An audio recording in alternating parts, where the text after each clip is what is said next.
Hola, muy buenas tardes. Damos inicio a nuestra siguiente mesa del día de hoy, que es Reflexiones ensayistas sobre el anime. Muchas gracias a las personas que ya se incorporaron y comienzo con la introducción. A nombre de la Universidad Nacional Autónoma de México, la Escuela Nacional Preparatoria número 5 José Vasconcelos, damos la más cordial bienvenida al primer coloquio Anime, Subjetividad y Construcción del Ciudadano Contemporáneo, análisis desde la filosofía, la sociología, psicología, literatura y anexas. Las series y películas de animación japonesas suelen considerarse solamente en cuanto que producto de entretenimiento. Es menester reconocer que como textos son susceptibles de ser abordados desde la filosofía, las ciencias políticas, el arte, la historia y el resto de las disciplinas del grupo que Wilhelm Dilthey opuso a las ciencias naturales. Este coloquio propone retomar al anime, al manga y a la cultura otaku desde la academia como actos de afirmación de la vida, huir de la banalización sobre los medios audiovisuales y plantear la posibilidad de mirar lo cotidiano con una lupa crítica. Tender un puente entre la academia y el resto de la sociedad basado en la convergencia de ideas, de intereses personales. Después de todo, a diferencia de las ciencias duras, las Geisteswissenschaften no rehuyen de la subjetividad. El conocimiento no se construye sino en comunidad, y al adentrarnos en este campo nuevo, para muchos de nosotros, recuerdo aquí las palabras de Mami Tomoe: ya no tengo miedo porque no estoy sola. Invitamos pues a todas, todos y todes a unirse a esta celebración del anime. Y en esta ocasión, como ya adelanté, estamos en la mesa de ponencia Reflexiones ensayistas sobre el anime. Yo me presento, soy Adán Rodríguez Ávila, seré el moderador de esta mesa y la dinámica será la siguiente. Presentaré a cada uno de nuestros participantes y después de eso tendrán ustedes la palabra durante 12 minutos aproximadamente. Les indicaré cuando se vaya acabando el tiempo de manera silenciosa por el chat de Zoom. Y al final, entonces, en el tiempo que quede, tendremos una sesión de preguntas y respuestas que se pueden hacer en cualquier momento de la mesa a través del chat de YouTube con el hashtag Pregunta al Ponente. Entonces, muy buenos días. El día de hoy nos acompaña Atzayacatl Campos García Rojas, que presenta la ponencia El Amadís de Gaula y su cómic manga, Notas para un análisis literario. Él es profesor de literatura española medieval en la Facultad de Filosofía y Letras de la UNAM. Ha coordinado desde 2005 el Seminario de Estudios sobre Narrativa Caballeresca. Y entre sus publicaciones recientes están la coordinación de los libros Caballeros, Damas y Maravillas y En línea caballeresca, lecciones del Seminario de Estudios sobre Narrativa Caballeresca. También es autor de los artículos Motivos caballerescos en el Basauro de Pedro de Oña, El requerimiento amoroso y la penitencia de amor, de Nuevas glosas hispánicas, estudios lingüísticos y literarios, y de Letras de ajustadores en la tercera parte de Espejo de príncipes y caballeros, categorías del amor poético. También nos acompaña el día de hoy Luis Alberto Sánchez Gatica con la ponencia Aprender a perder, el valor de la vida entre la guerra y el duelo en Fullmetal Alchemist Brotherhood. Luis Gatica es maestro en teoría crítica por el Instituto de Estudios Críticos, donde también cursó un certificado de 1 año en estudios visuales. Desde 2016 es profesor en el ITESO, Guadalajara, y desde 21 imparte allí un curso sobre sexualidad y sociedad. De igual manera, contamos con la participación el día de hoy de Raúl Méndez Yáñez con la ponencia Amor en cápsula, Bulma y la desmitologización bultmaniana del amor, maestrando en teología por la Comunidad Teológica de México, es licenciado en antropología social por la UAM Iztapalapa, ex coordinador de la Facultad Latinoamericana de Teología Reformada, FLATER, por sus siglas. Es investigador de antropología aplicada en la agencia Lexia Insights y Solutions y es coautor del libro Dios Nueva Temporada, Miradas Teológicas al Cine y la Televisión en el siglo XXI. Ha participado con columnas relativas a temas de entretenimiento en los portales Animal Político y en Fuera de Foco. Con ¿Es Jesús un superhéroe? El Cristoverso. Ha participado en proyectos de investigación sobre audiencias para contenidos de Netflix, Discovery Channel y Televisa. Y Alonso Núñez Utrilla Donde nacen los monstruos, la revolución individualista japonesa y la destrucción de la figura del héroe en Fate Stay Night, es lo que nos presenta el día de hoy. Es licenciado en Lengua y Literaturas Hispánicas por la Facultad de Filosofía y Letras de la UNAM. En 2015 publicó la colección de cuentos Terapia de Shock. Ha impartido talleres de narrativa, ciencia ficción y manga por la UNAM. Actualmente estudia en la Asociación México-Japonesa. Entonces, muchas gracias a los ponentes. De inmediato cedo la palabra al profesor Atzayacatl. Buenas tardes, adelante. Hola, buenas tardes. Muchísimas gracias, Adán, y muchas gracias a la organización del coloquio por haber aceptado mi propuesta para participar, y a todos los participantes y asistentes, gracias. Bueno, pues voy a dar comienzo, voy a compartir pantalla. Bien. El título de mi ponencia es el Amadís de Gaula y su cómic manga, notas para un análisis literario.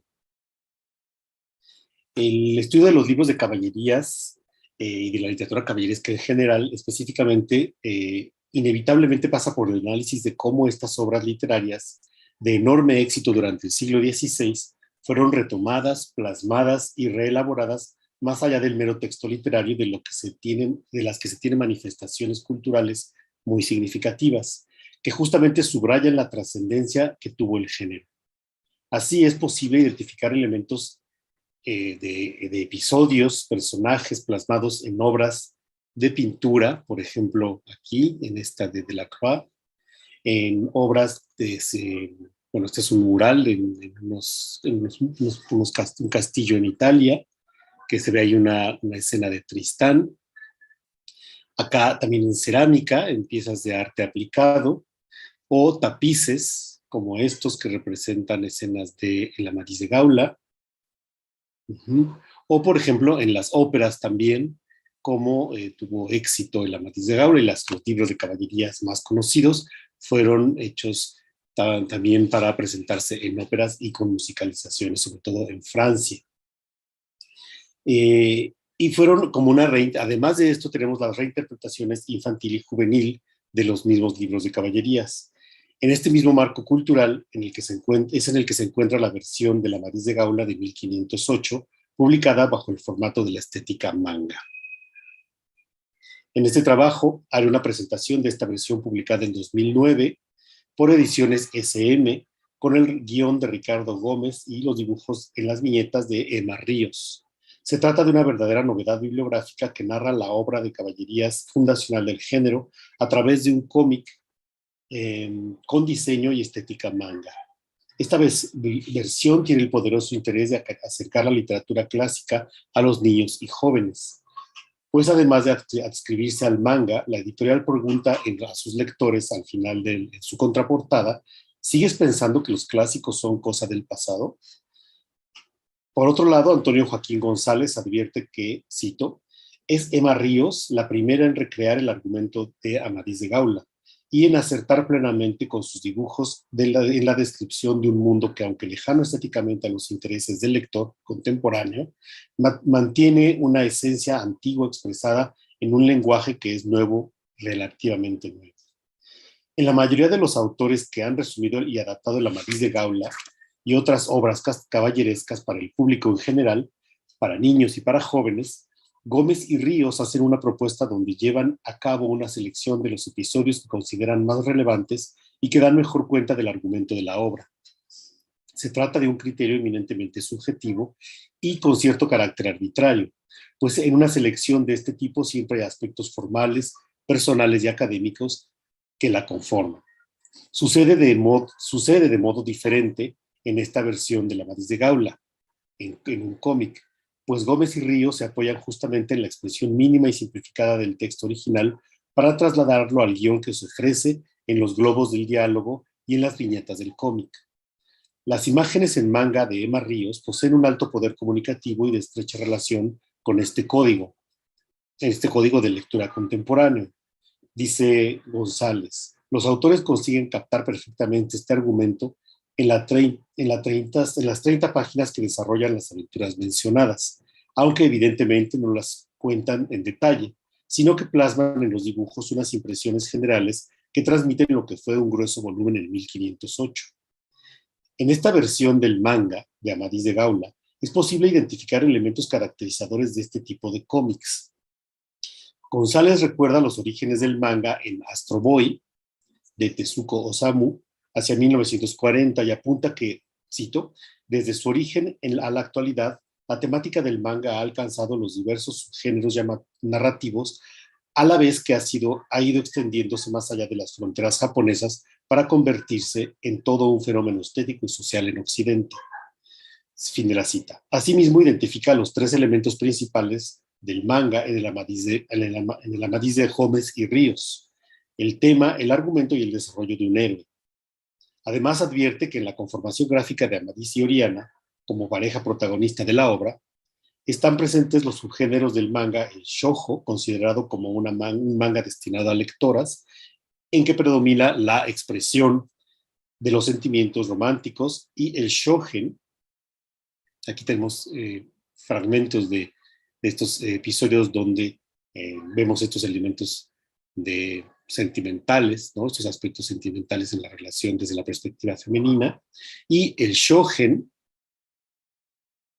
para lectores masculinos, marcando por la acción. Desde una perspectiva literaria y comparativa, existen diversos elementos argumentales imprecisos, grandes omisiones y errores en el Amadís manga frente al Amadís medieval. No obstante, sí son relevantes y poderosamente comunicativos unos cuadros argumentales temáticos, así los he llamado, que sintetizan gráficamente secciones completas del libro de caballerías original a través de algunos personajes principales como Galaor. Aquí están, Galaor, el hermano, que es el hermano de Amadís, el hada Urganda, que ahí la vemos a la derecha, el encantador Arcalaos, o la princesa Oriana.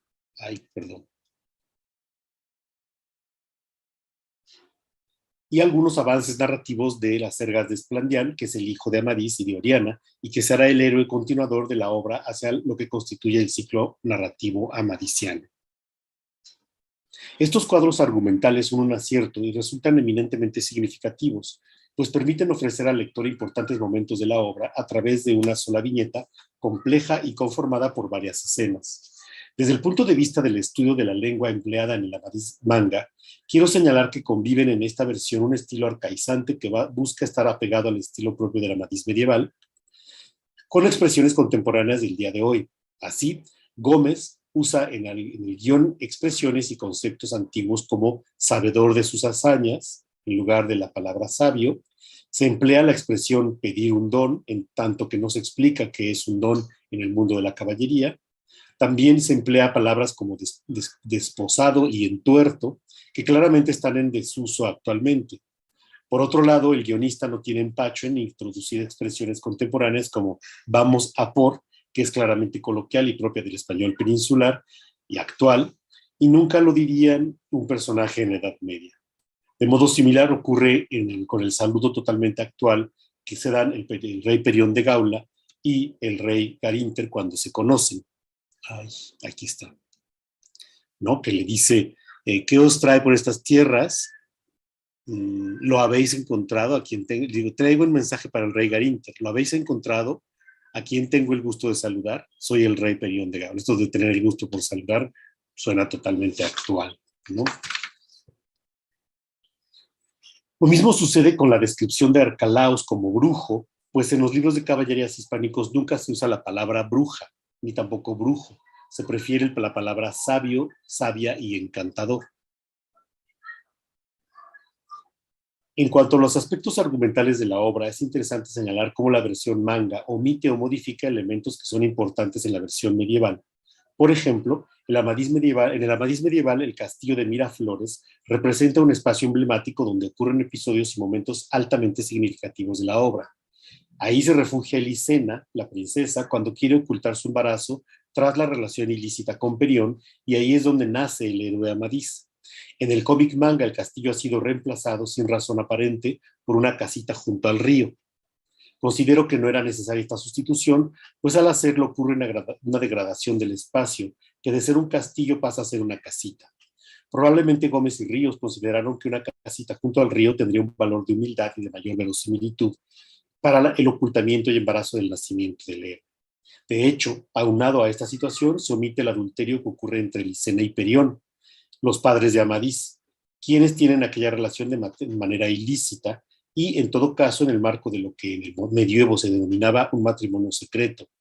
De cualquier modo, se hace manifiesta la necesidad de ocultar aquella relación y su resultado, lo que está vinculado con el adulterio que esto significaba. La unión ilícita de los padres del héroe es un elemento frecuente en las narraciones tradicionales, por lo que al eliminarlo se despojó al manga de ese elemento fundamental y que sin duda imprime tensión narrativa a la obra. Probablemente Gómez y Ríos con ello ejercieron una postura moralmente que rechaza presentar a niños y jóvenes una relación ilícita. Incluso más adelante, en esta misma línea moralizante de la versión manga, Gómez y Ríos apuran el casamiento de Perión y Elisena. Asimismo, al momento del nacimiento de Amadís, Gómez y Ríos omiten los detalles referentes a la preparación de la arqueta con betún, donde Elisena y Darioleta, su criada, colocan al bebé para dejarlo a la deriva en un río. En el Amadís medieval, los detalles de la preparación del arca confieren al abandono aspectos de verosimilitud, donde la sirviente procura la salvación del niño. En la versión manga simplemente se deja presupuesto que el arca de madera resistirá las aguas del río y luego del mar. Por otra parte, en ambas versiones se presenta el episodio del rapto de Galaor, segundo hijo de Perión y hermano de Amadís. El gigante Gandalás se lleva al niño sin que sus padres puedan evitarlo. En el Amadís medieval se trata de un gigante que resulta manso y razonable, mientras que en el cómic manga Gandalás más parece un hombre salvaje con el cuerpo cubierto de pelo, y señala González que está presentado bajo elementos de la tradición japonesa del diseño de la estética manga. Dice: el gigante Gandalás, para el cual la autora escoge unos trazos cercanos a la expresión de los seres torturados del más allá que aparecen en el teatro clásico japonés: mirada perdida, melena blanca, mecida por el viento. Probablemente era esta voluntad de diseñar al gigante vinculado con la tradición japonesa busca establecer un acercamiento con un público distinto al de Occidente, donde los gigantes suelen tener una configuración iconográfica distinta. Lo mismo sucede con la conformación del endriago. Aquí vemos cómo se lleva al niño. La conformación del endriago que enfrenta el héroe Amadís como una de las más grandes hazañas. El endriago es un monstruo fiero, híbrido, y en el Amadís medieval se dice que el endriago tenía el cuerpo y el rostro cubierto de pelo y encima había conchas sobrepuestas, unas sobre otras tan fuertes que ninguna arma las podía pasar. Y las piernas y pies eran gruesos y recios, y encima de los hombros había alas tan grandes que hasta los pies le cubrían, y no de péndolas, más de un cuero negro como de la pez, luciente, velloso, tan fuerte que ninguna arma las podía empecer, con las cuales se cubría como lo hiciese un hombre con un escudo. La descripción es muy larga, pero se habla de justamente este monstruo híbrido que reúne las características de varias criaturas. Ajá. En el cómic manga, en contraste, el endriago es presentado claramente como un dragón tradicionalmente oriental. Pierde la historia con esta modificación gráfica, pues el monstruo del Amadís medieval tiene las características de un híbrido en el que están combinados varios elementos de diversos animales. De acuerdo con la ideología de aquel momento, según la gravedad del pecado en que era concebido el monstruo, así era el número de elementos presentes en la mezcla y su combinación. El endriago amadisiano es producto de un incesto entre gigantes, lo que en el Amadís manga queda omitido, quizá nuevamente como producto de un sesgo moralizante. La versión manga termina con el triunfo de Amadís y se echa en falta la singular aventura del arco de los leales amadores, donde Oriana y Amadís prueban su amor y lealtad, mientras que en el Amadís medieval es una de las pruebas más importantes y que constituyen prácticamente un motivo literario que fue imitado y referido en obras posteriores. En el cómic apenas se le menciona y queda absolutamente minimizada. Aquí vemos unas imágenes que están en unos impresos del Amadís de Gaula, donde se ve el arco de los leales amadores. Esta es una versión más moderna. Y aquí está el arco de los leales amadores del cómic manga. Vean cómo pues, es totalmente una cosa muy diferente. Disculpe, profesor, le queda un minuto. Ok, termino. A Gracias. manera de conclusión, estas notas han querido realizar un acercamiento al Amadís en versión manga y contrastarlo con el Amadís medieval, destacar sus características, sus aciertos y las novedades que tiene el manga desde una perspectiva y estética diferentes, con valores diferentes a los que tuvo en la obra de 1508. Cada una, en su formato, cumple necesidades narrativas específicas y se apegan al pacto de ficción que establecen con su público. Considero que acercar la mirada a este tipo de productos editoriales pueden arrojar luz sobre el lugar que tuvo la literatura caballeresca en la formación de lectores y posibles académicos que más tarde dedicarán sus esfuerzos filológicos al estudio de los libros de caballerías. Gracias. Al contrario, muchas gracias a usted. Ahora damos la palabra a Raúl Méndez, por favor.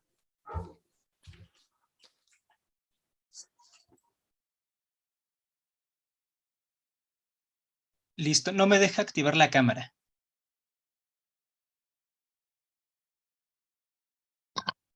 ¿Vas a compartir pantalla? Sí, también, por favor. ¿Hay algún impedimento para que la puedas compartir también? No, ya no. Ya vemos por la cámara, sí, ya se ve. Perfecto, bueno, pues comienzo. Muchísimas gracias por haber aceptado también la ponencia que traigo a continuación, que se enmarca en algo que he dado por llamar friki teología, pues un análisis teológico a partir del anime y del manga. Entonces, sin más preámbulos, mi ponencia se llama Bulma y la desmitologización bultmaniana del amor. Denis Diderot, en su obra Amor y Occidente, propuso un fecundo término, el amor-pasión. Este tipo de amor se vincula a una eterna pasión febril. Es el amor romántico de fantasía temporal y siempre joven. El amor-pasión es un viaje, no una llegada. Según Diderot, el amor-pasión tiene como deseo final la divinización del amante mediante la fusión con su objeto de amor. Amor-pasión. Así inició el camino de Goku hacia la deificación con una joven enamorada, Bulma, una adolescente viajera quien se encontraba buscando unas esferas mágicas para poder encontrar el amor, y con ello desató todos los eventos que le darán contorno a una de las más famosas épicas contemporáneas. El primer amor de Bulma fue el malvado y poderoso Yamcha, un forajido que asaltaba a viajeros en el desierto, pero como el amor se trata de complicarse la vida, Yamcha padece calginefobia, o miedo irracional hacia las mujeres hermosas, por lo que los primeros acercamientos entre los enamorados fueron desafortunados. El primer encuentro de Bulma y Yamcha ella se encuentra dormida bajo la sombra de unos árboles desérticos mientras Goku pelea contra él. Justo antes de que Yamcha diera su contraataque final, Bulma abre los ojos y en el despertar inocente de una joven aparece ante sus ojos un guerrero viril, gallardo, guapo. Él huye presa del pánico por su belleza. No es la primera vez que los árboles rígidos, frondosos, aparecen en contexto romántico. En el Cantar de los Cantares hay una mujer enamorada de la región de Sulam, en Arabia. Esta sulamita es también como Bulma, joven y apasionada, quien despertando del sueño contempla a su amado y exclama: cual manzano entre los árboles del bosque es mi amado entre los hombres. Me encanta sentarme a su sombra, dulce a mi paladar es su fruto.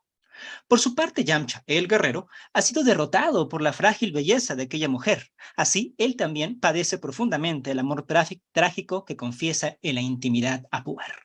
Un guerrero vencido por una niña. Precisamente la derrota del más fuerte por la más débil es la esencia del amor. En Cantares, el gallardo amado, capaz de conquistar ciudades en un contexto histórico donde llevar cautiva a una población era la prueba de la victoria, es derrotado y llevado cautivo por su amada. El guerrero vencido por una niña. Venciste mi corazón, hermana y novia mía, con una mirada de tus ojos, con una vuelta de tu collar, venciste mi corazón. Pero el encuentro de Yamcha, amor a primera vista, sensual y profundo, no fue suficiente para hacer desistir a Bulma de reunir las esferas para encontrar el verdadero amor. La encarnación cercana y tangible del romance, Yamcha, no es lo que ella busca. Bulma anhela encontrar el amor-pasión, un amor mítico que no se concreta en la experiencia de los cuerpos, sino en la idealización inalcanzable. El amor romántico no tiene cuerpo ni cercanía, siempre es frustración, fracaso, separación. Rushmo considera que el amor-pasión adora a la mujer como símbolo, es decir, no a una persona, sino a una entidad inacible, un espíritu sin forma, ubicación ni historia. Por eso el amor es imposible de definir, como se expresa en el mito de Tristán e Isolda. Renunciad, yo os lo digo, en nombre del amor, y en mi nombre renunciad, pérfidos delatores, a preguntar quién es ella y cuál es su país, si está lejos o cerca, porque siempre lo esconderé. El amor es como una cápsula Hoi Poi de Bulma, algo portátil, se lleva comprimido en el corazón en toda su inmensidad, una inmensidad tan grande que una persona de carne y hueso aún es muy pequeña para agotarlo. Rusmo equipara esta adoración del amor como símbolo a una búsqueda de divinidad y de divinización. La amada y el amado suplen el lugar de Dios. Este estar enamorado del amor, donde se ama por amar, sin fronteras, sin límites, lo ve el teólogo alemán Rodolfo Bullmann en el mandato de Jesucristo de amar a los enemigos. Para quienes no lo conocen, Bullmann es algo así como el Voldemort de los teólogos, un nombre que no debe ser pronunciado, el tú ya sabes quién, que ataca al mundo teológico con su horda de mortífagos desmitologizadores. Y es que Bullmann decía que los relatos del Nuevo Testamento son mitos. Bullmann considera que en un mundo donde prendemos la luz y escuchamos la radio, nos es imposible seguir creyendo en historias de espíritus, fantasmas y resurrecciones. La mayoría de los cristianos consideran que esto ofende a Kami-sama. La técnica interpretativa de Bullmann sobre los relatos del Nuevo Testamento es su poderosa desmitologización, que él mismo creó a partir de lo que aprendió con su sensei Martin Heidegger. Para entendernos, digamos que Bullmann es el maestro Roshi, Heidegger el maestro Mudaito. La desmitologización es un método existencial, una forma de interpretar el Nuevo Testamento, no desde la cultura del tiempo donde se escribió, sino a partir de nuestra propia situación y existencia. La desmitologización busca lo que en hermenéutica se conoce como fusión de horizontes. Por un lado, el horizonte del mensaje original del Nuevo Testamento, que Bullmann denomina querigma. Por otro lado, nos encontramos nosotros en nuestra ontología situada en la historia actual o situación óntica. Realizar una función entre el querigma y nuestra situación óntica genera una nueva fase de existencia, que es el ser en Cristo, el cual es semejante a lo que Heidegger denominaba Dasein, el ser auténtico. La desmitologización es un entrenamiento para la batalla de la vida, la fusión de horizontes entre el querigma neotestamentario y tu existencia, que te convoca al Tenkaichi Budokai, o digamos, torneo de las artes existenciales, para obligarte a tomar una decisión del instante. Entonces tienes que pararte firmemente en el campo de batalla que es la vida y tomar en un abrir y cerrar de ojos la decisión de qué hacer con tu existencia. La desmitologización concentra todo tu ki en el momento límite de tomar una decisión que cambiará tu vida al tener un encuentro con el amor divino. Como teólogo cristiano que era, Bullmann creía que el amor a Dios, comúnmente conocido como ágape, es superior y más excelso que el amor romántico y carnal, es decir, que el eros. Un amor plenamente libre, dice Bullmann. Las exigencias del amor superan cualquier exigencia legal, no conocen fronteras ni limitaciones, tienen valor incluso frente a los enemigos. Cualquiera que se haya enamorado sabe muy bien que con la amada y el amado se acaba el mundo. No hay nada más después de él ni de ella. No hay límites, historia ni tiempo. Cuando nos enamoramos vivimos nuestro propio apocalipsis, porque para Bullmann el amor es una ética del fin del mundo, un eterno ahora. No hay nada más después. Como Bullmann lo demuestra en los primeros capítulos de Dragon Ball, uno no se enamora de una persona concreta, sino siempre de alguien trascendental. Siempre se busca algo más, no algo concreto, sino trascendental. Por eso Bullmann, aunque sea enamorado de Yamcha, sigue buscando las esferas del dragón. Por su parte, Yamcha vive enamorado por la belleza de Bulma, pero al mismo tiempo vive espantado por esa misma belleza. La primera vez que Goku aparece en la serie transformado en Osaru, es decir, es en este monstruo siniestro, es precisamente cuando se da ese primer encuentro realmente entre Bulma y Yamcha bajo la sombra de la muerte, Eros y Tánatos. Pareciera que necesitamos de estos dos acicates para poder finalmente amar. Y esta también es la primera vez en la que se reúnen las 7 esferas del dragón y aparece Shenron. El primer deseo parece que es desperdiciado, porque para evitar que Pilaf pueda conquistar el mundo, Oolong se adelanta y formula un deseo. Acto seguido caen del cielo unas pantaletas. En las versiones en latinas nunca entendimos por qué había pasado esto, pero es que es un juego de lenguaje en japonés, porque Bulma suena a pantaletas, Burma. Oolong desea que Bulma se enamore de él, pero Shenron no le entiende y le da Burma, es decir, pantaletas. Lo que podemos decir con esto es que el primer deseo pedido a las esferas del dragón es Bulma. Bulma es la encarnación del deseo. Este posicionamiento metafórico de la intimidad de Bulma da pie a una resolución temporal de las contradicciones del romance. Bulma desea un novio y Yamcha perder el miedo de las mujeres y casarse. Los ojos de ambos se miran y lo entienden todo. El amor llega entonces como un descubrimiento. Los amantes celebran bailando tomados de las manos.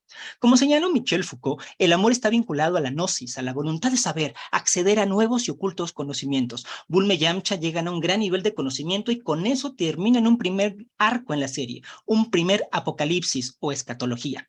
Hasta este momento, ya para terminar, hemos visto que el amor-pasión es vivir enamorado del amor, un amor siempre joven y de fantasía, igual que el amor de Bulma. Esto sería enmarcado por el amor eros, un amor mundano, carnal y temporal, muy distinto, según los teólogos, del amor ágape eterno y espiritual. Sin embargo, bajo el paradigma de Bulma y con la metodología de desmitologización de Bultmann, sostengo, sin embargo, que el amor ágape es idéntico al eros. Unos rezan, ayunan, oran y son piadosos, tratando de encontrarle el verdadero amor que lo piensan divino. Otros coquetean, besan, abrazan apasionadamente en su búsqueda. Bulma decidió pedir el amor como deseo a las esferas del dragón, para que unos y otros, porque para unos y otros, místicos y mundanos, el amor siempre es inalcanzable. Si para Jaime Sabines la luna se puede comer a cucharadas, para Bulma el amor se puede transportar en sus cápsulas. El amor está en espera de ser liberado, de expandirse y salir a este mundo, aunque una vez fuera de la cápsula, lo que aparezca será útil, pero siempre, siempre demasiado pequeño o con muy bajo ki. Estar enamorados es, como dice Bultmann, un asunto escatológico, una especie de apocalipsis. La palabra apocalipsis significa descubrir, transmite la idea de un velo que es quitado. Bulma y Yamcha pierden el velo que les evitaba reconocerse mutuamente y descubrir que estaban enamorados y que ese amor resolvería sus problemas. Bueno, que sea un descubrimiento no es que tenga que ser cierto.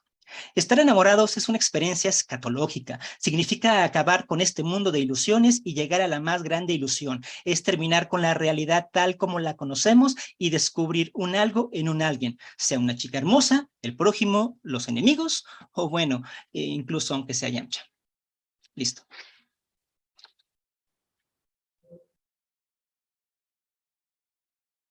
Muchas gracias. Cedemos ahora la palabra a Alonso Núñez, por favor. Muchas gracias. Gracias por brindarme este espacio y aceptar mi propuesta. Voy a compartir pantalla.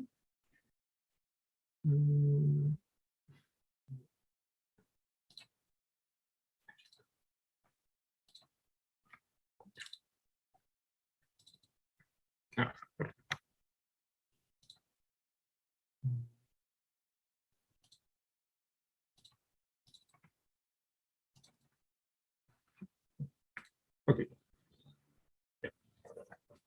¿Se ve la pantalla? Sí, ¿verdad?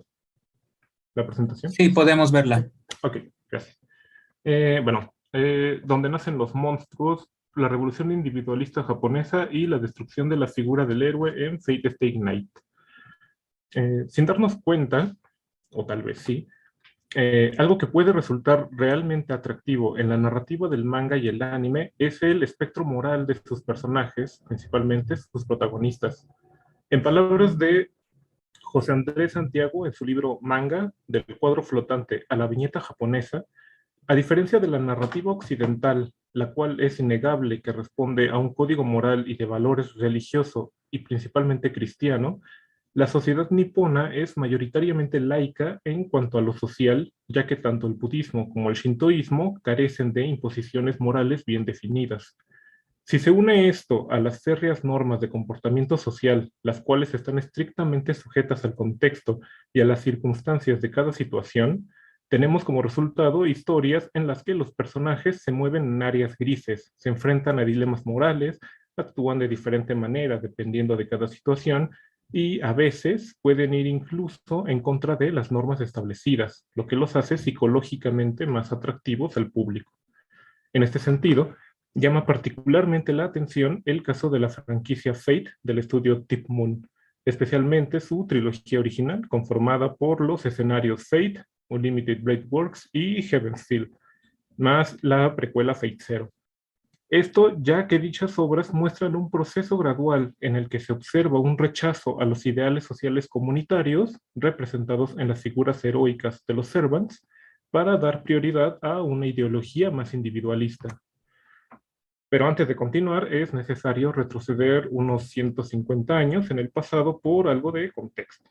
En 1853, el comodoro Matthew Perry, quien ya se había destacado en su asedio a Veracruz durante la intervención norteamericana, llegó con 4 buques de guerra al puerto de Uraga, cerca de Edo, actualmente Tokio, y presionó al shogunato para que Japón saliera de sus más de 200 años de aislamiento y se abriera a Occidente. Poco después, en 1868, el Bakufu llegó a su fin y el emperador recuperó el poder, dando inicio a la era Meiji. Esta se caracterizó por una trepidante serie de cambios sociales, políticos, culturales y económicos. Japón debía ponerse al día y el gobierno del emperador Meiji llevó a cabo varias acciones para esto. Entre ellas estuvo la abolición del Mibun-se, el estricto sistema de clases inspirado a su vez en el confucianismo del Imperio Chino y constituido por las clases de los samuráis, campesinos, artesanos y comerciantes.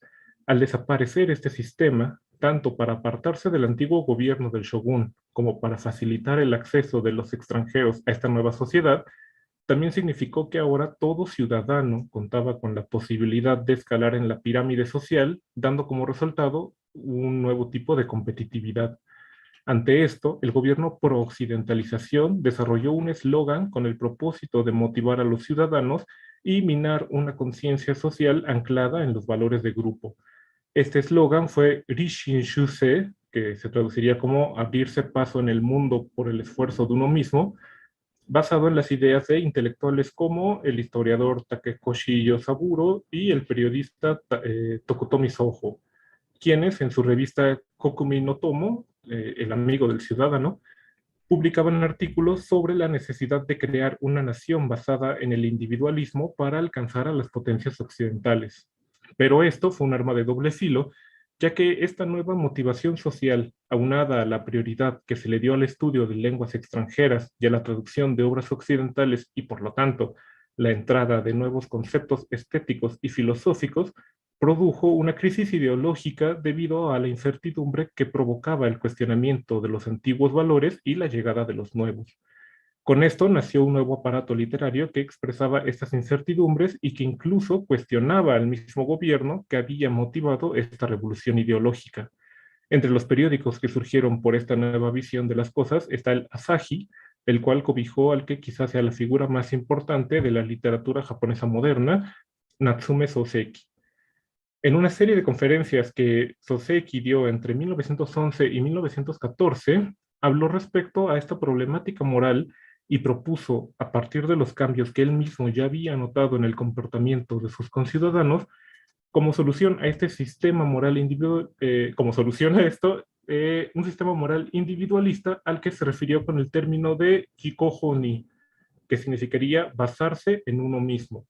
Según Soseki, el antiguo sistema moral del shogunato, el cual giraba en torno a los conceptos de chu, lealtad, ko, el amor filial, y te, fidelidad, exigía a las personas una serie de normas imposibles de cumplir y que solo servían para acentuar la diferencia de clases. Y si además los nuevos conceptos occidentales solo mostraban la subjetividad de la realidad de cada persona, entonces lo mejor que cada individuo podía hacer era optar por crear un sistema de valores propio que se adecuara al contexto y las circunstancias de cada quien. Hoy en día, este sistema de valores individualista sigue vigente en la sociedad japonesa y tiene como uno de sus medios de difusión el manga y el anime.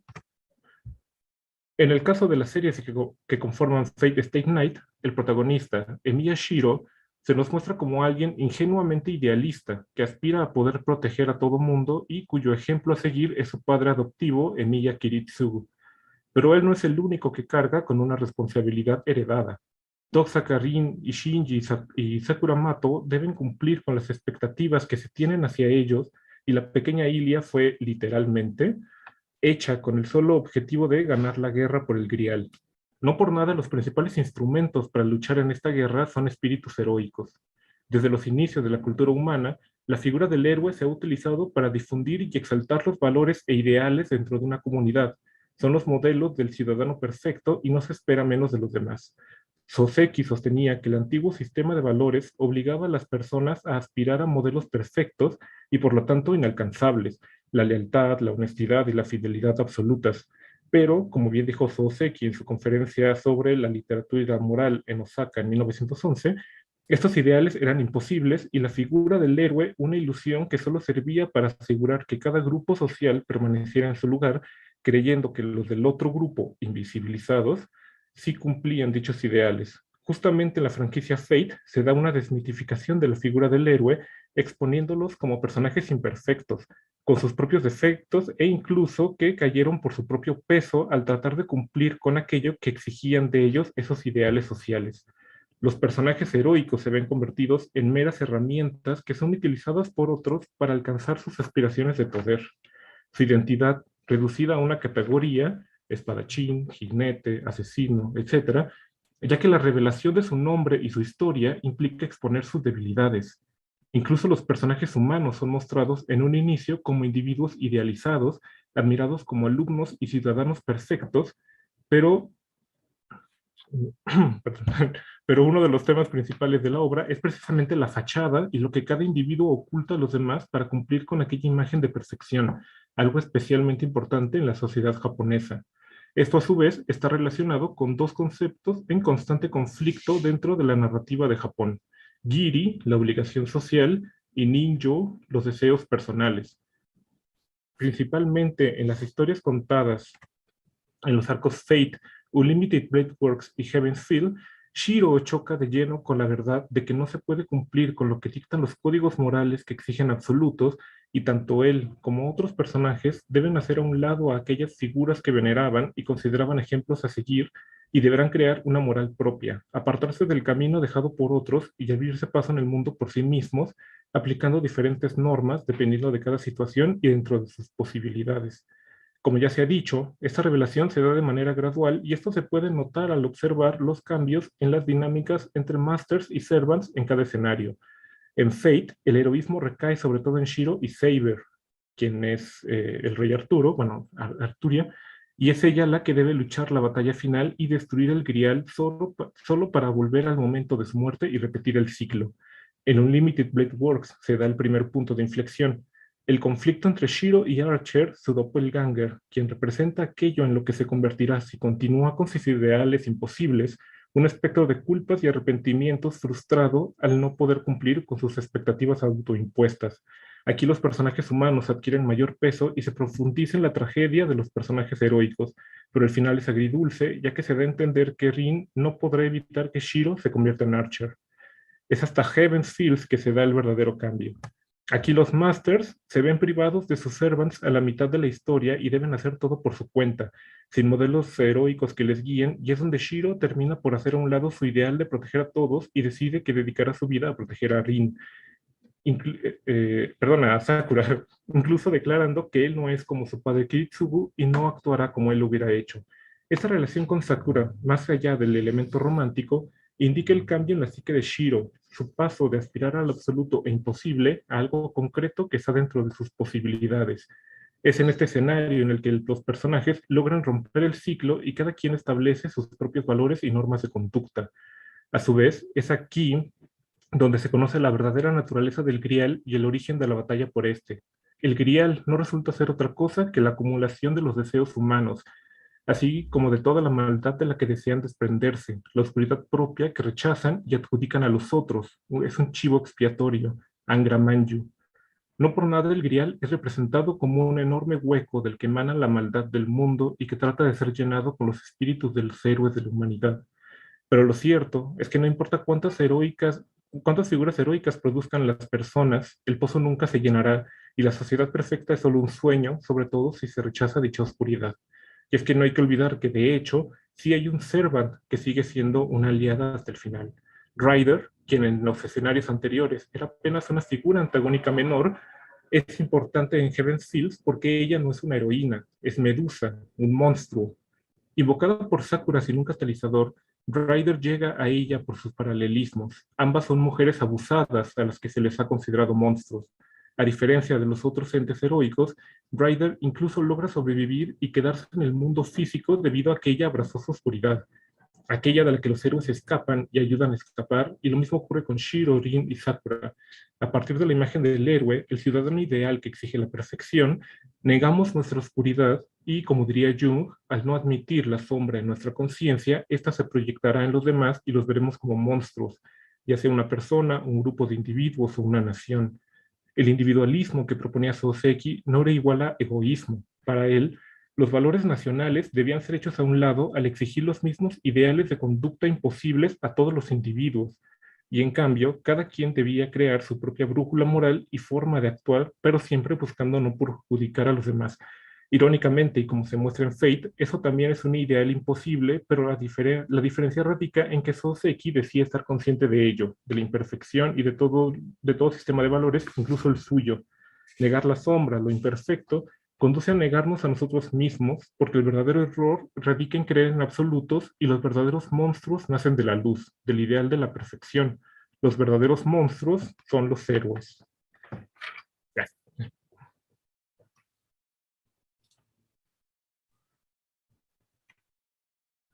Muchas gracias.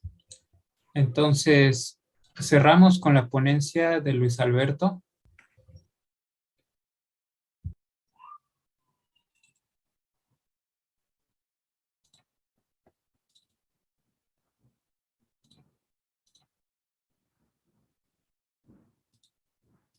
Hola.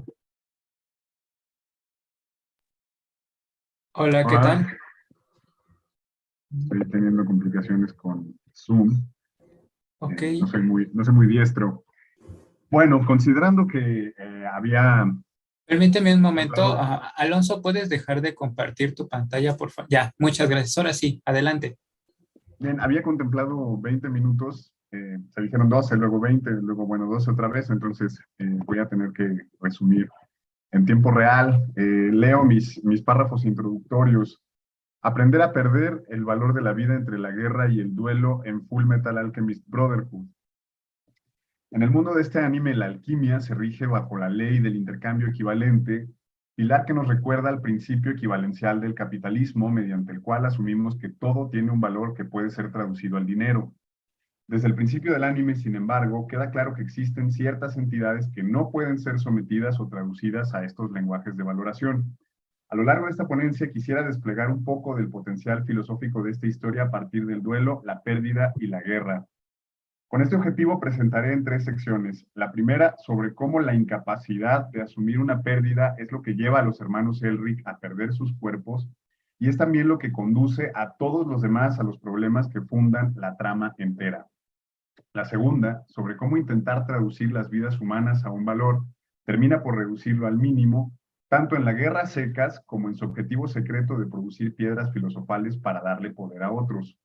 La tercera y última, sobre cómo aprender a perder, pero a la vez aprender a vivir de otra manera con los fantasmas, de Derrida, es fundamental para vencer al enemigo y encontrar un principio rector de la vida que ya no sea la ley del intercambio equivalente, algo más potente que la alquimia y que el principio equivalencial del capitalismo. Bueno, primera sección, el duelo y la pérdida. Como muchos de ustedes sabrán, Full Metal Alchemist Brotherhood empieza con 2 niños, los hermanos Edward y Alphonse, que pierden a su madre a raíz de una epidemia y cuyo padre parece haberlos abandonado. Entonces, estos niños aprenden alquimia y van contra el tabú de la alquimia que tiene que ver con intentar resucitar a seres humanos. Por supuesto que fracasan, no hay ejemplo alguno de que alguien no fracase en ese intento, pero pierden más de lo que ya habían perdido. Entonces, primero que nada, me parece, Edward pierde un brazo, una pierna, no recuerdo cuál de los dos es primero, y Alphonse pierde su cuerpo, pero para que no pierda también su alma, Edward regala su otra extremidad a cambio de ligarlo a una armadura. Entonces tenemos un personaje chaparro, Edward, y el hermano menor termina en esta armadura bastante simpática, pero pues todo esto los lleva a obsesionarse con recuperar sus cuerpos, ¿no? Ellos solo querían volver a ver la sonrisa de mamá, pero todo sale muy mal. Sin embargo, el ejército se entera del intento de transmutación humana que han realizado los hermanos e invitan a Edward a hacer un examen para convertirse en un alquimista del Estado. Entonces, para este momento, Edward se decide a someterse a automail, estas partes robóticas, que existen en la serie. Entonces tiene una pierna y un brazo, digamos, robóticos o de metal. Y se decide a participar en el examen porque el puesto de alquimista de Estado involucra acceso tanto a dinero como a recursos de investigación que tal vez los van a llevar a recuperar sus cuerpos. Entonces, en esa obsesión ellos no se dan cuenta de lo que están haciendo al involucrarse con el ejército. Desde el primer capítulo vemos cuando pelean al alquimista de hielo y él trata de detener al Führer, ellos lo detienen a él, les increpa que no saben lo que están haciendo y Edward muy arrogantemente le contesta: no me importa, no me interesa lo que esté pasando ni nada que tengas que decir, lo único que quiero es recuperar mi cuerpo, ¿no? Entonces, en esa obsesión de recuperar lo perdido, pasan ciertas cosas, pero al mismo tiempo ellos se van dando cuenta de que la alquimia no puede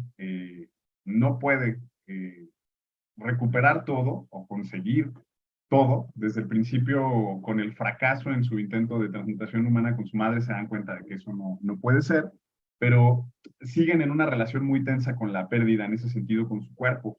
En el episodio 4 conocemos una de las historias más duras del anime cuando conocen al alquimista estatal Show Tucker con su hija Nina y el perro Alexander. Quien haya visto el anime recordará lo triste de esta historia, porque pues ellos entablan una amistad muy rápido con la niña y con el perro, se van, regresan y cuando no se supone que regresen y se dan cuenta de que Show Tucker ha transmutado a su propia hija y al perro en una sola quimera parlante, lo cual es terriblemente trágico porque esto es irreversible, ¿no? Sabemos que más tarde va a llegar Scar, un asesino en serie de alquimistas del Estado, por algún motivo misterioso, a hacer justicia y a darle una muerte sin dolor a ese ser que resulta de la quimera. Que por cierto, es importante notar, hablando de alquimistas del Estado, que se les conoce como perros del ejército. ¿Sí? Esta denominación de perros del ejército me va a ser funcional un poquito más adelante.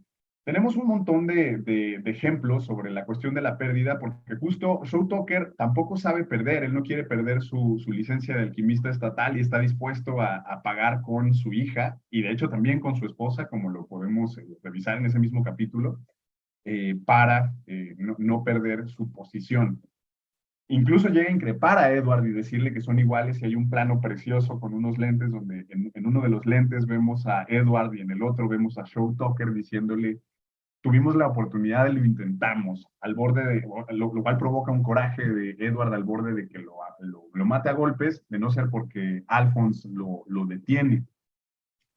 Sobre Scar, este asesino serial, bueno, hay una cuestión muy importante porque el contexto, o en parte del contexto de Full Metal Alchemist, es que ha ocurrido una guerra en el Ishbal, donde pues parece que se ha exterminado a la población ishbalana de tez morena, de ojos rojos, ¿no? Y pues Scar es, como sabremos pronto, un sobreviviente del Ishbal, que bueno, claro, lo que está haciendo es buscar venganza por aquellos que ha perdido gracias a la guerra en manos del ejército liderado por el Führer, ¿no? Podemos reducir esto a que Scar tampoco sabe perder. No parece que se juega algo distinto en esa pérdida. Voy a avanzar a la segunda parte: piedras filosofales, guerras, vidas y muertes. Entonces, en la necia búsqueda de los Elric por recuperar sus cuerpos, el mítico artefacto alquímico conocido como la piedra filosofal se anuncia como una posible solución. Sin embargo, saltándome un montón de cosas, pues sabemos que esas piedras filosofales están hechas con las vidas de seres humanos. Entonces, los hermanos, cuando aprenden esto, de ninguna manera están dispuestos a utilizar piedras filosofales para recuperar sus cuerpos y en general para lograr objetivos. De cualquier manera van a meterse en problemas muy complicados porque van a tener que recurrir a esas vidas de cualquier manera, pero la forma en la que lo van a hacer va a ser distinto que simplemente utilizarlas, ¿sí? Entonces, van a tardar todavía más tiempo en darse cuenta de que uno de los propósitos de la guerra en el Ishbal justo fue recopilar cuerpos sacrificables para crear esas piedras filosofales, lo cual implica que el ejército ha estado envuelto en un crimen de Estado planificado para ello. Los culpables de todo esto son un grupo de homúnculos o superhumanos aparentemente inmortales que tienen como núcleo una piedra filosofal. Y esos homúnculos incluyen nada más y nada menos que al Führer Ray Bradley, ¿sí? Que está encubierto en su identidad de rey y líder militar. En el contexto de la guerra, las vidas humanas son sometidas a un lenguaje de valoración que las reduce al mínimo valor, capaces de recibir la muerte sin sanción alguna para quien se las da. Las vidas humanas parecen ser desechables para otras vidas humanas. En este contexto, pensar en términos de ciudadanía o incluso de humanidad es impertinente, pues tanto una como la otra se erigen apenas como las categorías que cobijan a algunos y no a todos como ciudadanos o como humanos. La ciudadanía y la humanidad de unos solo son los nombres de la exclusión de los otros. De hecho, la membresía de la ciudadanía es similar, aunque escala, a la que adquieren los alquimistas estatales. En ciertos contextos, asumir acríticamente la condición de ciudadanos, la fe en la ciudadanía y el Estado, puede ser parte de lo que sostiene el sacrificio de miles o cientos de miles de personas. Pero más allá de este nivel acrítico, como el de Edward y Alphonse cuando enfrentan al alquimista de hielo, existe quien busca directamente y por medios execrables alcanzar o sostener esta membresía, como lo hace Shaw Tucker con su examen de alquimia estatal, cuando sacrifica a su esposa y a su hija condenándolas a una vida invivible. En su inconsciencia o su búsqueda del poder institucional, los ciudadanos también se convierten en perros de algún ejército. Entonces, este aparente valor de desecho de la vida humana en realidad no lo es tal, justo como el esclavo no es algo de lo que pueda prescindir el amo. Los homúnculos que frecuentemente desprecian a la especie humana deben la propia fundación y fundamento de su existencia a las vidas humanas que se perdieron para formar sus piedras filosofales.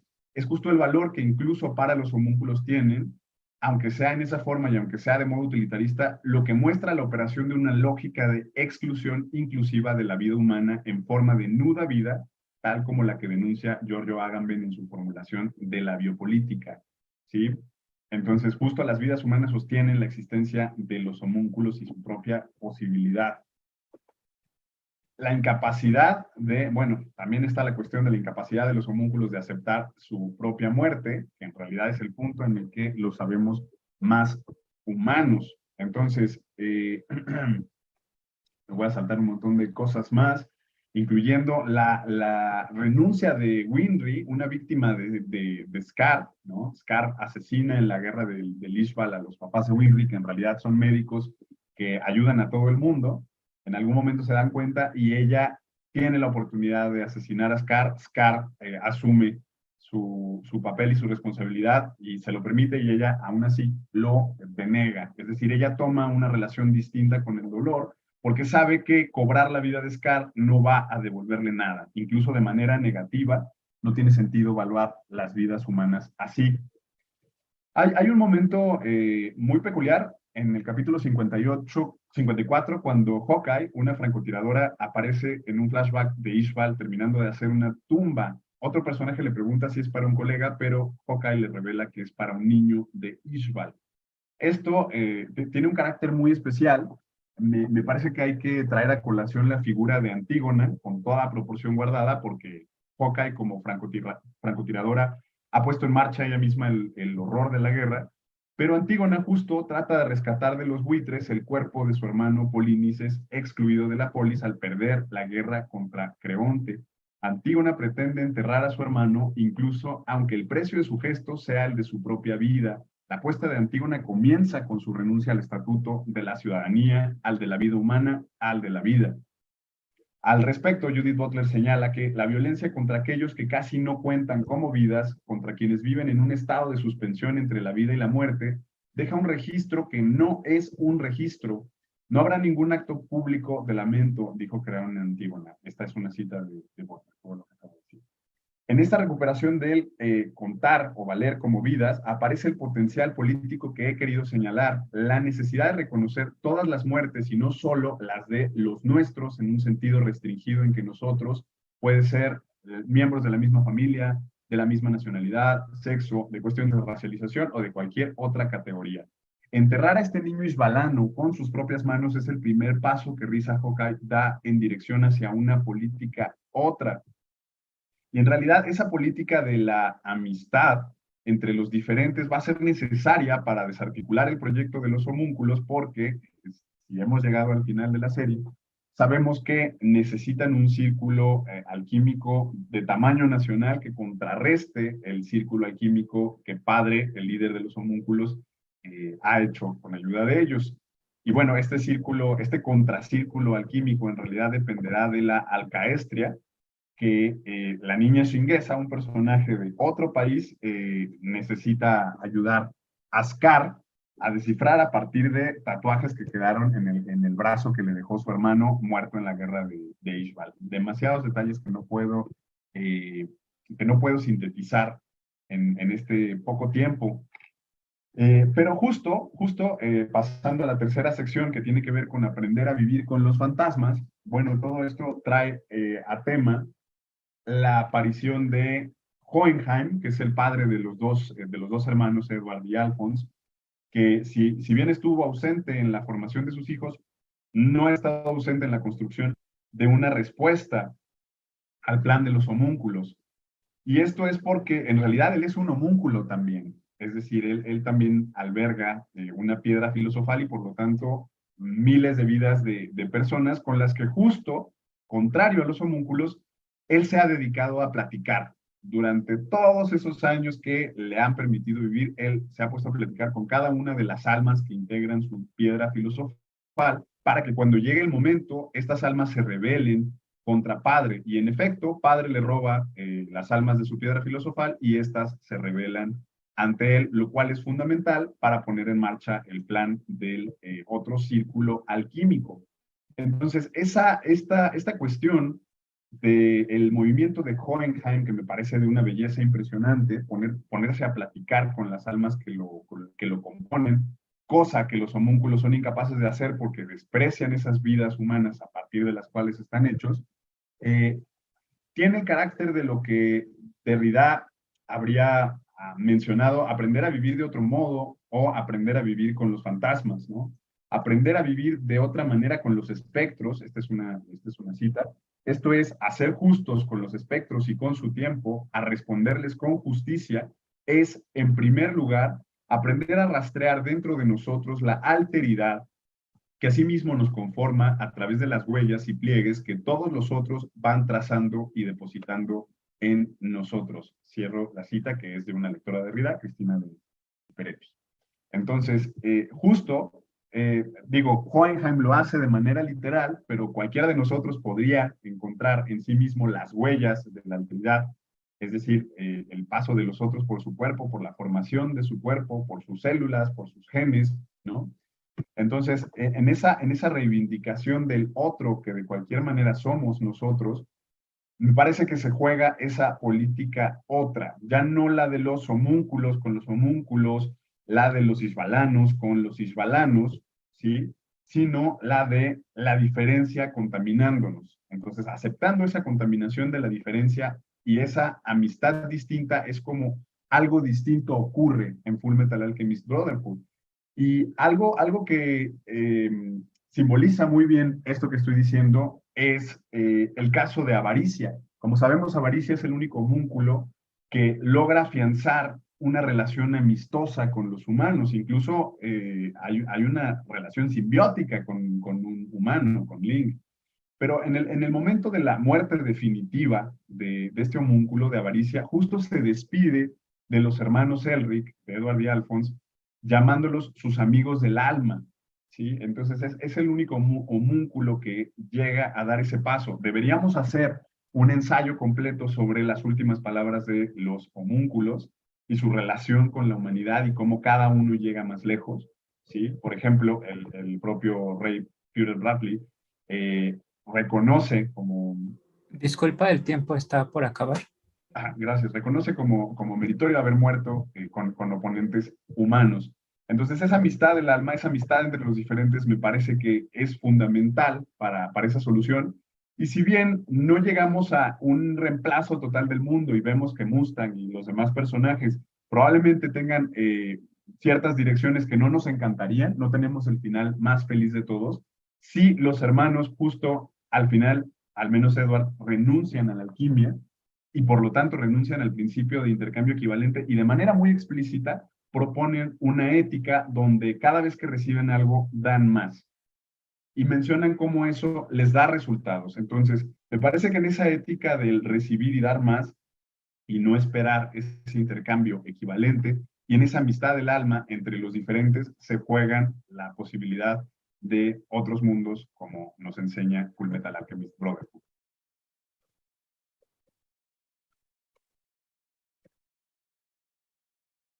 Muchas gracias. Entonces, ahora sí pido a todos los ponentes que enciendan sus cámaras para la sesión de preguntas y respuestas. Y también debo decir, a nombre del comité organizador, que les ofrecemos una disculpa por el cambio de tiempo en las ponencias.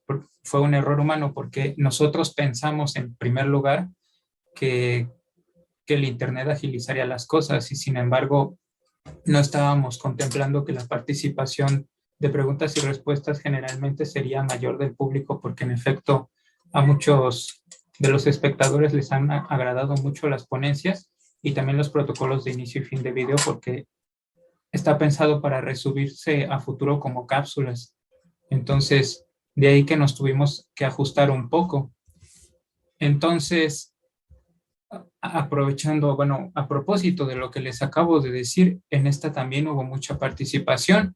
Para el profesor Axayacatl, le han preguntado que si está de acuerdo con que la idea de llevar el Amadís de Gaula al manga confirma de alguna manera los comentarios del Quijote sobre el talante fantástico de la literatura caballeresca. Perdón, los comentarios del Quijote, ahí me perdí un poquito el sonido. Ok, que si llevar el Amadís de Gaula al manga confirma de alguna manera los comentarios del Quijote sobre el talante fantástico de la literatura caballeresca. O sea, me imagino que se refiere a que la queja que se hacía no de Don Quijote, sino en el Quijote sobre que era demasiada la fantasía o la maravilla de los libros griegos. Pues creo que pues puede ser que sí, ¿no? Lo que es que a final de cuentas lo que se puede es lo que creo que han hecho con el Amadís manga es justamente destacar o subrayar estos elementos maravillosos y de aventura que en cierto sentido era la queja de no solo Cervantes, sino de los moralistas de la época. Entonces, pues por ahí sí creo que podría ser eso lo que se está destacando, ¿no? Y lo que creo que lo que no está funcionando en términos, si lo vemos comparativamente con el Amadís medieval, es justamente los valores, que es algo de lo que estaba hablando de alguna forma Alonso Núñez en su ponencia, ¿no? Justamente los valores son distintos. Entonces, al adaptarlo al manga, se pierden los valores medievales, entonces la obra queda otra cosa, ¿no? Entonces, no sé si hay, yo creo que hay una pérdida en términos de para el Amadís de Gaula medieval, pero pues bueno, pues eso se convierte en otro testimonio, ¿no?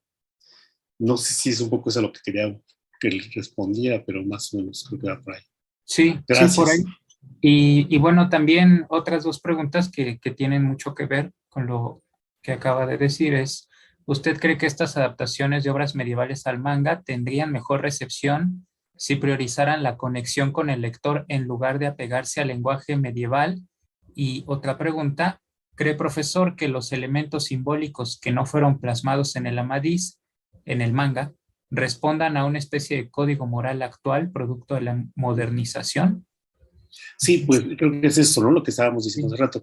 Bueno, por un lado, lo del lenguaje sí, creo que es una manera de adaptarlo al público nuevo, ¿no? Y no utilizar las formas antiguas, que sí también las usa, en este caso, el guionista del manga de la Amadís. Ahí los involucran, pero las mezclan, conviven los dos tipos. Entonces, habría que hacer un estudio respecto a la recepción de esta versión de manga, ver cómo lo vive el público, ¿no? Pero yo creo que sí es una forma de adaptarlo y de que llegara al público novedoso, y lo mismo en términos de los valores ideológicos, ¿no? Es adaptarlo y que se haga otra cosa.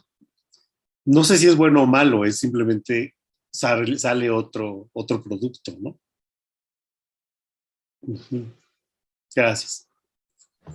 Muchas gracias. La siguiente pregunta es para Raúl. Y bueno, en realidad nos están preguntando sobre una posible secuela, ¿no? De tu texto. Entonces, ¿cómo se puede explicar la resolución de Bulma de quedarse con Vegeta? ¿Su amor se convierte de esta forma en algo realista? ¿Hay realismo en el amor tal como lo entienden algunos teólogos? Gracias, es que sí hay secuela. De hecho, esta presentación es la primera de una trilogía. En la siguiente parte es justamente el enamoramiento con Vegeta, en donde comparo a Bulma con una mujer del Antiguo Testamento, Abigail, y cómo reproduce una y otra el patrón del amor con sus respectivos personajes. En este caso, Abigail en el Antiguo Testamento, casada con Nabal, que era duro de corazón, se le muere el esposo de un infarto y se va con David, que resultó ser eso y peor todavía. Y en el caso de Bulma, pues deja a Yamcha y se va con Vegeta, que estructuralmente es como Yamcha, es forajido, vive solo, es orgulloso, solo que en potencia. Entonces creó una repetición de su patrón de enamoramiento. Y la última parte de la investigación ya es con la saga de Trunks, en donde se hace este viaje en el tiempo, en donde lo que propongo es que Bulma, al ver ese futuro destruido, tuvo que desmitologizar su propia existencia mediante la figura de su hijo, o vamos a llamarlo teológicamente mediante la figura del hijo, para mandarlo al pasado para poder redimir la historia con una medicina apropiadamente dicha para curar el corazón y de esta manera poder reconquistar su existencia propia de ella como pues la que lleva la trama protagonista en esta historia, más allá de su concreción amorosa, ya sea con Yamcha o con Vegeta. Entonces, digo, solo para responder la pregunta, lo que pasa con Vegeta es únicamente la reiteración del patrón, pero en un nuevo momento de su vida. Ok, muchas gracias. Entonces, bueno, esta pregunta va para Alonso. Y bueno, debo decir que personalmente me pareció una ponencia interesante en cuanto que yo soy historiador. Entonces, la idea de meter personajes históricos en una caja y hacer que se peleen entre sí es de por sí bastante atractiva, por lo menos desde mi formación.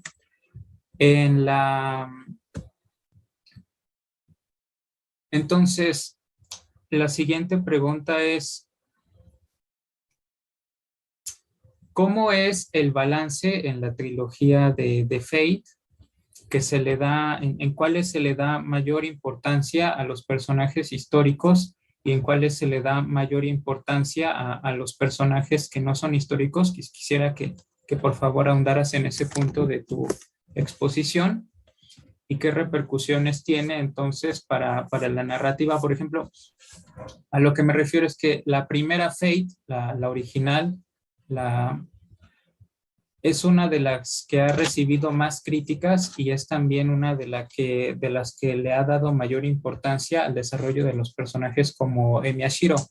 En cambio, Fate Zero es una de las que se ocupa un poco más de los personajes históricos y ha sido la que ha sido generalmente mejor recibida. ¿Qué pasa entonces con la última saga de trilogías? Me gustaría que ahondaras, por favor, en esa parte. Muchas gracias. Bueno, también ahí habría un factor de incluso ya nada más de los estudios de animación, porque la primera Fate fue animada por Estudio Dean y la animación ya es más viejita, digamos, entonces es de menor calidad porque justo es con Fate Zero que pasan a estudio a Ufotable, y pues Ufotable son tus dioses de la animación casi para mí. Pero en cuanto a lo de en dónde predominan los personajes históricos, yo también pienso que es justo en Fate Zero, más que nada porque lo que nos presentan en Fate Zero es una guerra por el Grial como debería de ser, digamos, porque en Fate, bueno, en la trilogía Fate, de Fate Stay Night, ya es una guerra en la que las cosas no están saliendo bien. Por ejemplo, está Gilgamesh, que en realidad Gilgamesh no debería de estar ahí, o sea, hay un Servant de más. Y digamos, conforme se va avanzando en Fate Stay Night, bueno, Gilgamesh es un factor extra que no estaba en los cálculos. En Fate, en Unlimited Blade Works, también ya es cuando se descubre bueno, todo el asunto con Archer. Y Fate, y en Heaven's Field es cuando la cosa de plano se va a la basura, todo se descompone, incluso en las películas, en los primeros como 15 minutos matan como a los primeros 3 espíritus heroicos, entonces la cosa está saliendo muy ya de lugar, y es cuando sale el verdadero Azazel y demás, ¿no? Entonces, justo yo creo que Fate Zero es en donde predominan los personajes históricos, mitológicos y legendarios, porque es una guerra como debería de ser hasta cierto punto. Y de hecho es donde los personajes están más... Emiya Kiritsugu, por ejemplo, trata de cumplir este ideal perfecto de moral, trata de crear una justicia absoluta y se topa con pared y la cosa se echa a perder. Y ya luego estaría, por ejemplo, Fate, Stay Night, la primera, el escenario Fate, Fate Unlimited Blade Works, y es en Heaven's Field donde finalmente se hace a un lado este asunto de la moral que propone, este sistema moral que proponen los héroes, y Emiya, y bueno, y Shiro tiene llega a la conclusión de que él tiene que elegir su propio camino. Incluso yo creo que es interesante esto que decía yo de la dualidad entre la obligación social y los deseos propios. Es curioso que los espíritus heroicos están motivados por los deseos propios que no pudieron cumplir en vida, mientras que los personajes, los masters, los vivos, los hechiceros, lo que están tratando, a lo que están atados es a su obligación social. Entonces hay ahí como un paralelismo muy, muy padre. No sé si eso responde la pregunta. Sí, gracias. Y me quedé pensando también en ese aspecto que en las últimas entregas los espíritus heroicos cada vez son menos históricos. Y bueno, así como ya decimos que algo se puede reterritorializar, a lo mejor ellos fueron retiempificados porque, bueno, en el caso de Medea, por ejemplo, ¿qué se le conoce? Sino más que las cosas, ha cambiado mucho su pensamiento por estar en otro tiempo, en otra vida. Gilgamesh es el mejor ejemplo, y ya tienen pensamientos ideales completamente diferentes a los de su época histórica original. Sí, sí, sí. Muchas gracias. Hay una pregunta también para Luis, que dice, Roberto Salcedo dice, la ley de equivalencia de intercambio está más allá del sistema económico en Fullmetal Alchemist. Ella es una suerte de verdad en el mundo. Si es ese el caso, ¿cómo es posible la alquimia en Fullmetal Alchemist?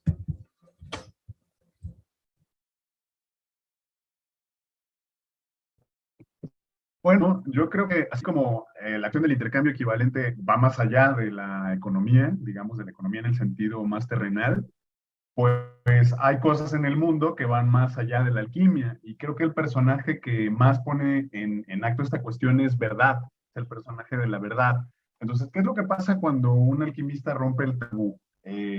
Pues tiene un encuentro con Verdad, con este personaje que es Dios, es tú, es yo, ¿no? Que es básicamente todo en el mundo, que tiene detrás esta puerta enorme que se abre y que te enseña una lección, ¿no? Lo cual, por ejemplo, permite a los alquimistas hacer transmutaciones sin círculos de transmutación y cantidad de cosas. Pero justo Verdad encara a los alquimistas con su soberbia, ¿no? Y les arrebata algo. ¿Creíste que te podías pasar? Pues entonces yo creo que la alquimia es posible porque hay cosas en el mundo que la hacen posible, pero no lo único, ni necesariamente lo más importante. Y creo que ahí sí queda muy claro cómo en el final de la serie, cuando Edward, bueno, ¿qué ocurre al final? Alphonse se entrega y Edward quiere recuperarlo. Hay una piedra filosofal que pueden utilizar. Se niega. Hohenheim dice, yo como padre ausente debo dar la vida por mi hijo. No, que no han entendido que no vamos a dar la vida de nadie más por Al. Y entonces tiene su encuentro con Verdad y la respuesta que da es renunciar a la alquimia. Y Verdad le contesta, exacto, Esa era la solución, eso era lo que se necesitaba, entender que aunque eso existía y que aunque eso era una posibilidad, no era la única ni la más importante.